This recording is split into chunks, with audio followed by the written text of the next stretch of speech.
Good morning, ladies and gentlemen. Thanks for joining the Catalyst webinar series presented by the Education Committee for the Southern California PGA.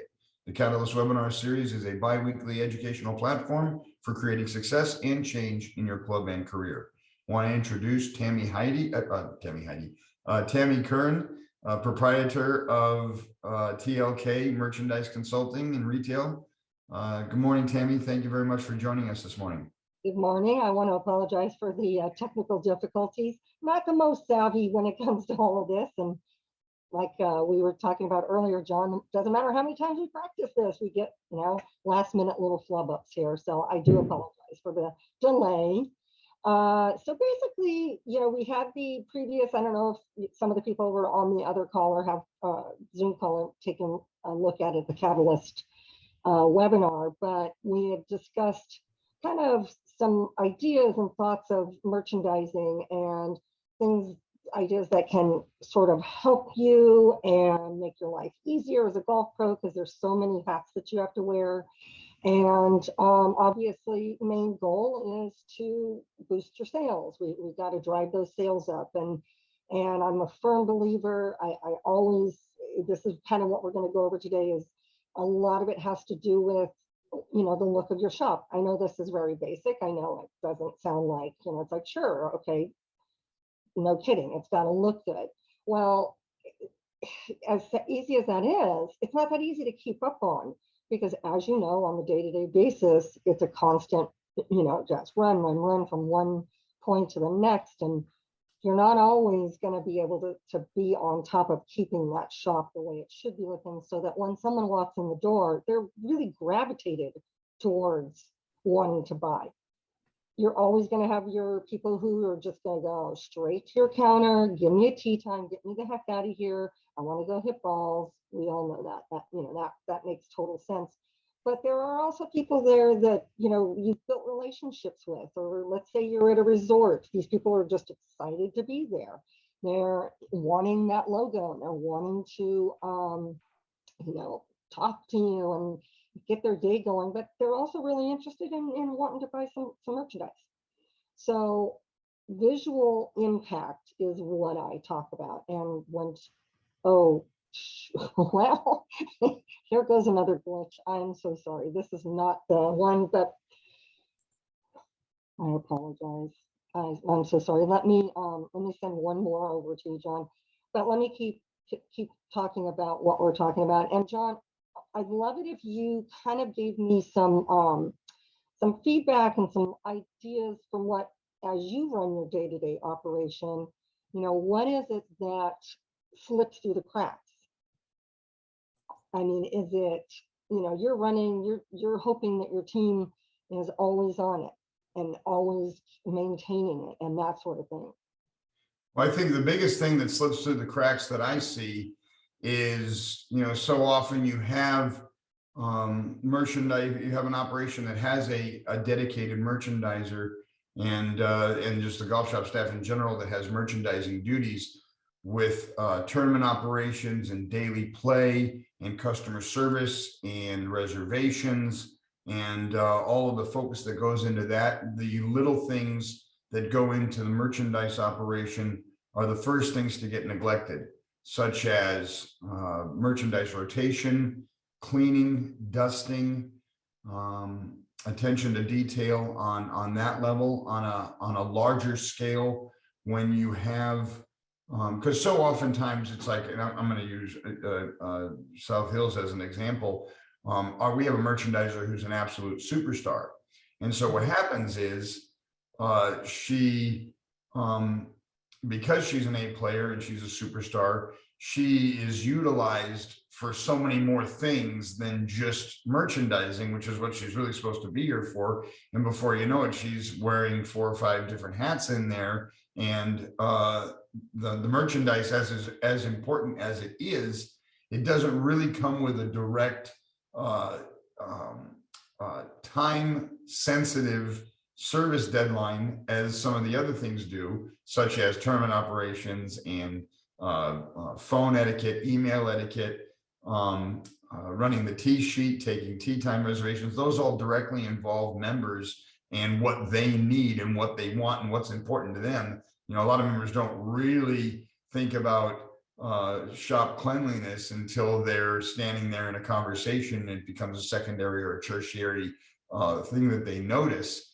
So there's not a direct member time sensitive service component associated with merchandise. And so all the other things do have that. And so merchandise will go by the wayside while those things happen. And because that merchandiser is so strong at what they do, they're pulled to do other things to cover holes in the service and other facets of the golf operation. And so you know, that those things kind of slip through the cracks. And the thing is, they don't get noticed I mean, I notice them, but the membership doesn't notice them until they notice them. And so, of course, they can't get anybody to answer the golf shop phone when they call. That's gonna get brought, you know, that's gonna come to the forefront immediately. They can't get the tee times they're looking for. That's gonna come to the forefront immediately. But a dusty golf shop that hasn't had the merchandise rotated, or the receiving has been piling up in the back because the merchandiser can't get to, not that that's happening here, it's not,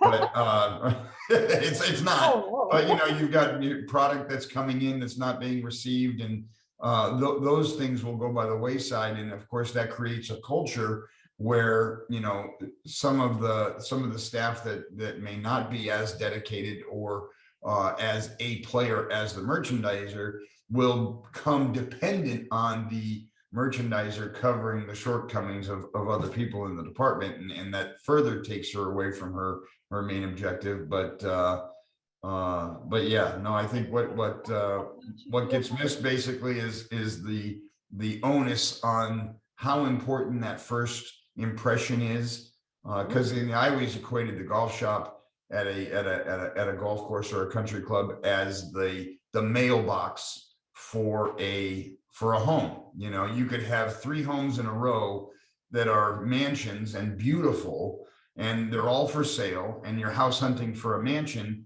and all of these 3 homes are equally grand and equally beautiful, but one of them has a beat up old mailbox where the other 2 have nice mailboxes.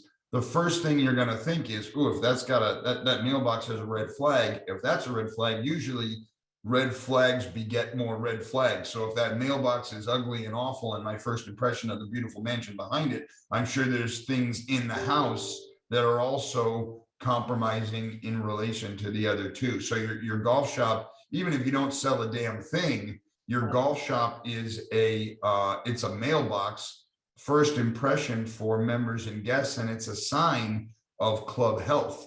It's like after 2008, when so many newly built clubs across the nation came up in the late 90s and then went out of business in by 2011, 2012, 2013, you saw these places. It started with the golf shop. Like, you go to these places and golf course conditions were still good, but you notice there was less staff. There was maybe less of a focus on the food and beverage experience. But what you did notice first and foremost is stuff started to disappear out of that golf shop, and they became these empty rooms. And nothing tells you that a place is not doing well like a gaunt, empty golf shop. You see, and then that's your first impression. When you see that, bad juju begets more bad juju, good juju begets more good juju. So when you see that's your first impression, now you're looking for more negative things because that's your first impression. And adversely, when you go into a place and the golf shop is beautiful and there's sales associates everywhere and it's clean and there's attention to detail and interaction with the customer from a first impression standpoint, now you're looking for good things everywhere, and even things that aren't that necessarily good, you'll co-sign for because you've had this good impression. And now you're on that, we use this phrase around here called juju, but it's like bad juju begets more bad juju, good juju begets more good juju. And people become a component and an agent of your operation if they get a good impression first. And then when they do see something negative, they're more apt to blow it off and justify it because they because they are on that good juju from that first impression. And of course, with the bad first impression, now everything they see, you know, they're looking for more bad things, and they're less apt to be an agent of the soundness of your operation. So Well, it just begins to be, like you just said, positive or negative, it grows. So to have you call it juju, I call it the vibe or the energy, and this goes along, obviously, goes without saying, but I'm going to say it anyway. This is how we need to be training our staff. And it's not, sometimes we get this division of, and I'm talking to people who actually have retail staff, or let's call them shop assistants. And when they're first hired, they're designated to be that person who's going to go in there and clean and do this fold fluff, we call it all those little catchphrases. But then those people get pulled in, like you said, oh, answer the phones, which of course they're part of the team and they need to be doing this. I'm not saying it needs to have this separation, but there starts to, if you're not training, if you're not properly staffing, and we all know with COVID, when it came along, like every restaurant, every store, everywhere you go, hey, be nice to the people that showed up, that sort of thing. Well, we're all understaffed. We get it, right? But when you're understaffed, that's when you got to pull together tighter as a team and as leaders of these golf shops and these golf organizations. We've got to get our team to be like, hey guys, I know you're super busy doing tea times behind the counter and answering phones, but we need you to pop out from behind the counter, as well as, hey guys on the floor, you got to hop behind the counter. Like, it really, really, we need to drive home that we are a team. And it's like, it sounds, so cliche. We're all in it together. We're a team, rah, rah, rah. But I mean, as leaders, we can't stop doing this. We can't let up on it. And if it doesn't work one way, we've got to figure out another way to do it. Sorry to get on a preacher's box here, but I really, truly believe it all comes back to leadership. And sure, certainly does. So Tammy, can you tell us a little bit about the last time you presented on the Catalyst webinar? I believe you were consulting and you had sort of a home base out of Rancho La Quinta in La Quinta, and now you're down at Monarch. Can you talk a little bit about what you've been doing since you got down there, and how you're fitting in with that team and that merchandise operation? Talk a little bit about what you're doing. Love it. And by the way, just so you know, I did send you another email with the proper attachment, if you can look for that. Because the first one that you got was the one from another. Actually, truth be told, Tammy, just because we didn't have anything, I actually tried to pull up the PowerPoint from your presentation from 8 months ago. Which would have been fine. I tried to pull a fast one on you there. I didn't know maybe if you had made any changes, because unfortunately I never saw your presentation for this morning. But you did send it to the. I resent it to you. So did you send it to my South Hills email? Whatever you and I are emailing. Well, that's what we've been communicating on. I just thought, since I didn't get it, maybe your contact still has my Monterey email. I'm getting very good at pivoting, so I can pivot, no problem. So anyway, to go back to this transition that I have made. So basically kind of what had happened is I actually live in Laguna Niguel, which is 5 minutes away from Monarch Beach. I'm a very lucky, blessed person. And so what happened out at Rancho La Quinta Country Club is the membership bought their, they basically bought out the club from the owners. So of course, there's always changes, and they wanted to have, as a lot of golf pros do, that I totally understand, they want to have someone on site full time. I'm a 1099 person out there where I'm, coming and going, and they had someone in the shop, excuse me, but they actually wanted to go just in a different direction. So it's like, I'm going to miss that team. I love that group out there. It's definitely a group where they get just what we just talked about, making sure that people are popping out from behind the counter, people are jumping behind the counter. It's a really good team out there. I love those guys. I'm going to miss them. But I landed on my feet, and Monarch Beach is a phenomenal team. I mean, it's just, you know, Eric, of course, he's a dynamo. He's a dynamic personality. So, you know, everything comes from kind of from the top, and the guys he has working under him it's just a great team. So I'm super excited. I've been there just about a month, and their merchandiser is on maternity leave. So I'm looking forward to when she comes back, and we can all work together as a retail team, because it's a really great operation. Troon, you know, has taken over there, and I wasn't a part of it, but I am now. We got the award for, you know, the best golf shop, resort shop, and I mean, it's a very exciting, dynamic place. I'm super happy to be there, and constant flow of people. I mean, this is the difference between a resort and a country club, where, you know, you love your country club. John, that's where you're at, right? You're at a private club. Yes, I'm in a private equity club in West Covina. Right. But as you know, I was out in the desert for 5 years at Monterey with American Golf, and I was with American Golf for 5 years prior to that on their public side. The dynamics are a little different. At Monarch, we do have a membership, which for me is kind of exciting. It's you know, obviously it's a public resort, but you do have like a little membership, which really is kind of the best of two worlds, because we can offer different discounts and get our members that are always coming through there to be buying.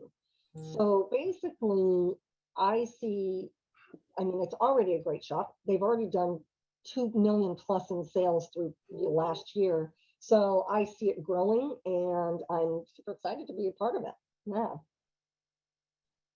So Tammy, I tried to order a ping bag for a member a couple days ago, and they quoted me, and we asked to get it logoed with the club logo and the member's name on it. But Ping quoted me November delivery. So what can you want to talk a little bit about? And the COVID distribution thing is so cliche, but it is a real thing. Can you talk a little bit about what you're seeing in the industry with hard and soft goods? I know you predominantly focus on soft goods, but can you talk a little bit about the impact of distribution and how that's affecting product and pre-books, and how that plays into the show, and where are we going with that? And is it going to get any better in your opinion? Well, yeah, you're absolutely spot on. It's crazy. We all know this. But gosh, it's difficult when you're looking at someone and they want that pink bag. Well, there is one thing. Someone, I think Nikki and I were talking. Someone was talking to me about the merchandise show in Orlando. I think it was Nikki and I. And Ping, I guess they had an outbreak of COVID, which is very recent. Which obviously back up, as well as supply chain. I mean, I think this is definitely. It is something that's not going to go away for a while. I don't like to be negative Nelly here, but I live right next to the ocean, where I'm watching the freighters come up and sit outside of, you know, in between me and Catalina Island, and they're lined up. And I just don't see that getting any better for at least another 6 months. And I feel like I might be being positive here. Now, what do we do with that? What can we do with that? I would hope that, you know, again, that pivot thing, you know, let's pivot. And if we can't get it done over here because it's coming from China, maybe we start to research. This is what I've been trying to do. It's not a lot of people, but a lot of some companies are, the merchandise, believe it or not, is actually built here. Are we going to pay more money? Yeah, we're going to pay more money. And so is our customer, and they're going to complain, and we'll probably lose some sales, but we will have merchandise. If they want something, it's going to be there. So, you know, that's one direction. Get stuff that's made in the USA.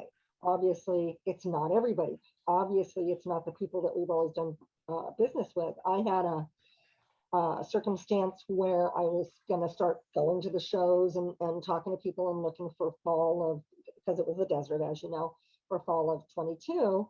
And one of the companies, and I'm not gonna throw them under the bus, because I don't think they're the only ones, but they literally, the salesperson said to me, yeah, let's take a look at the lines, but I can't guarantee that you're going to get any of this stuff, because basically we send out to the big box stores and they're huge customers, and then whatever trickle down leftovers we have, we'll go ahead and send and try to fulfill your orders. Well, that's pretty difficult to sit for half an hour or 45 minutes and look at a line and get excited about a line and say, hey, my member Susie Jones is going to love this color group, and yeah, let's order it. And then you get 2, 5, 6 pieces of it, and Susie Jones is a extra large and they don't send you the extra large. Like there's all these little pieces that are really frustrating. And I thought it was interesting to I thought it was an interesting sales tactic to be like, yeah, I'll show you the line, I just don't know if you'll get it or not.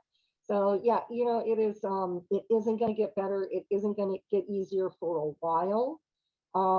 I do know that some companies, and I can say this because I think that they did a really good job with this, straight down. And I believe they're mostly out of the US, but what they ended up doing a while back when the freighter ships were lined up outside, like I said, in the ocean where I can see them, they just said, hey, look, and I think FootJoy also did this. They said, hey, look, we're going to get you your merchandise because we're going to airfare it in, or air freight it in, excuse me. But we're going to have to charge you $3 more. And, it's like, okay, great. Here we go. Well, I don't know if you all have noticed, but when you go to the grocery store and there is merchandise in the grocery store, which isn't always exactly what you want, but they're higher. The prices are higher. We've got, $1 here, $3 there, milk, it's just crazy. I go to my local store, half the time I can't even get 2% milk. I have to go to 3 different stores. So, we're not the only ones. I think that we can only educate our staff, talk to our staff about, like, I know this is frustrating. Don't join in with the person walking in the door saying, I can't believe you don't have my ping bag and it's not going to be till November. And by the way, back in the day, and I'm going to date myself. In fact, I see Tom Addis is on the call. I'm sure Tom remembers when Ping, when they first came out with their red dot, blue dot, that whole copper beryllium, and they were the hottest thing on the market. There were numerous times that we could not get them for at least 90 days and sometimes more. Not to put down Ping, but we have been kind of through this. Unfortunately, it's everybody now, right? So I think, it's attitude, it's, hey, let's work through this together, we're a team. And it's really having built that relationship with your guest, with your member. You can't join in and go, I know this sucks, can you believe it? It's that vibe. You can't feed it. You just got to try to tamper down a little bit of the fire as much as you can and say, look, we're trying as hard as we can. Do we want to cancel the ping bag and maybe we'll go with a Titleist bag or who knows, some sort of other bag that's really great. And it's not going to work always, but at least you're telling that person you're trying. You're just not like, hey, sorry, no big deal, it's coming in November, not my problem. You want to get into the fight with them, but not in a negative way. You just want to say, hey, what can I do?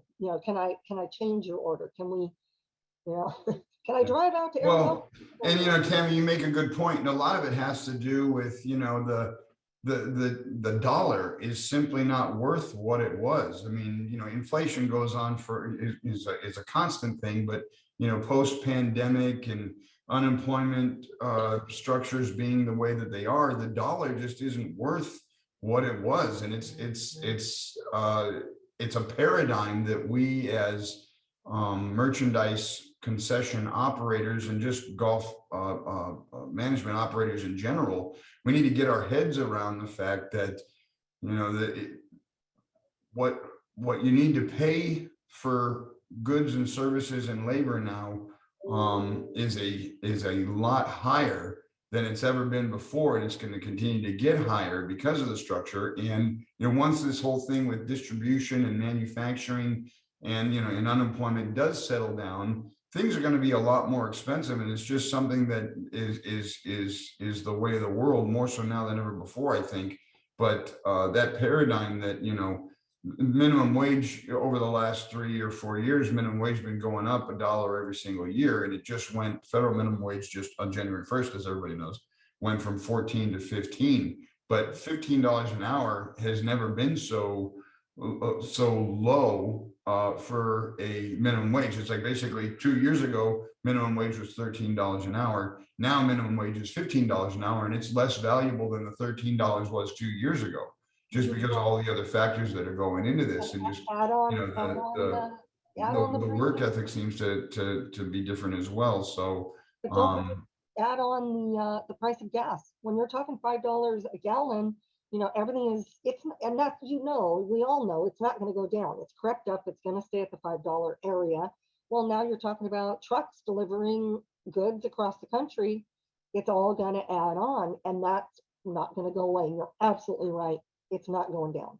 So to shift gears a little bit here, what kind of buying trends do you see in this new golf customer and this, the golf craze since the pandemic? Obviously, more golf means more golf spending. What kind of merchandise sales trends are you seeing, particularly at Monarch, when it comes to men's and ladies apparel?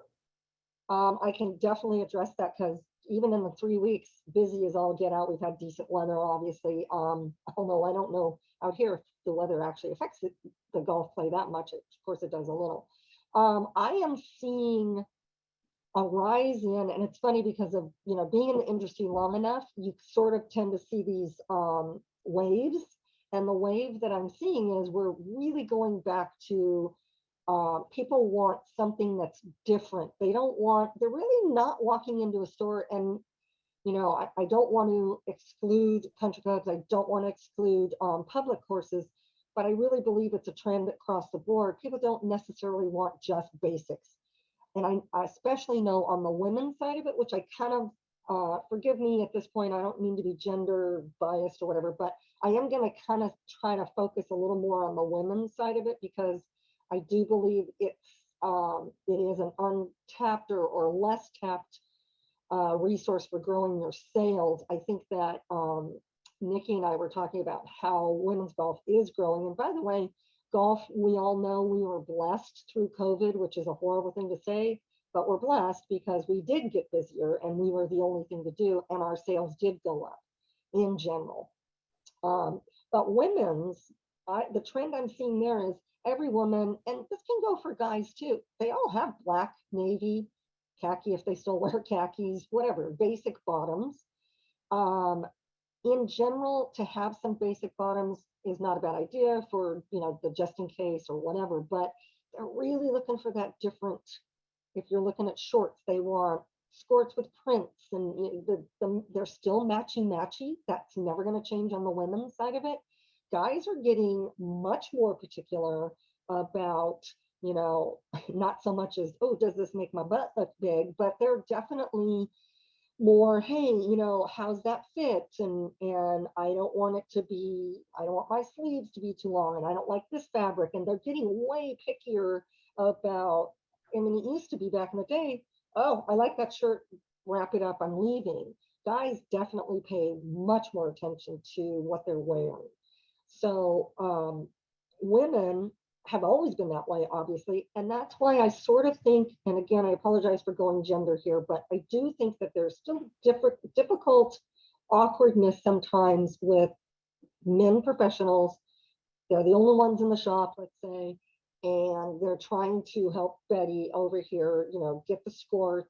And she's asking the questions of like, yeah, but is it too tight? Is it too short? And like, it can be an awkward situation for both sides. It doesn't have to be, really pretty much the lady just wants to hear how great she looks in the outfit. But I believe that is one component that drives me to say it's kind of nice to have a gal in the shop. Again, I'm not saying it has to be, but it definitely helps to have a gal that can work with the women. So sorry to go off on that tangent, but no, and I also see a trend in merchandise where it's like the clothes are getting more athletic, slimmer fits, tighter clothes. Yep. And there's still an element of the golf world that's most of the affluent golf world is over the age of 40, and most people over the age of 40, certainly on the male side of things, are overweight to semi obese.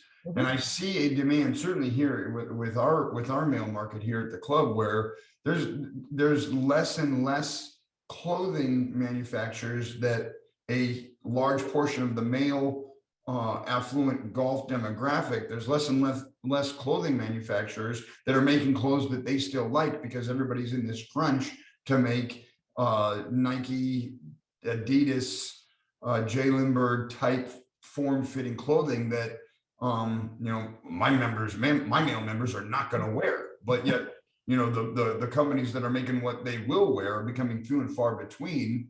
Can you talk a little bit about what you're seeing in that, and what's the long-term solution? Because there's always going to be everybody, most guys, you ask everybody, most guys want to be fit and trim and in shape, but clothing and fashion is not going to inspire them to do that. They're still going to need clothes that fit them. So where are we going with that?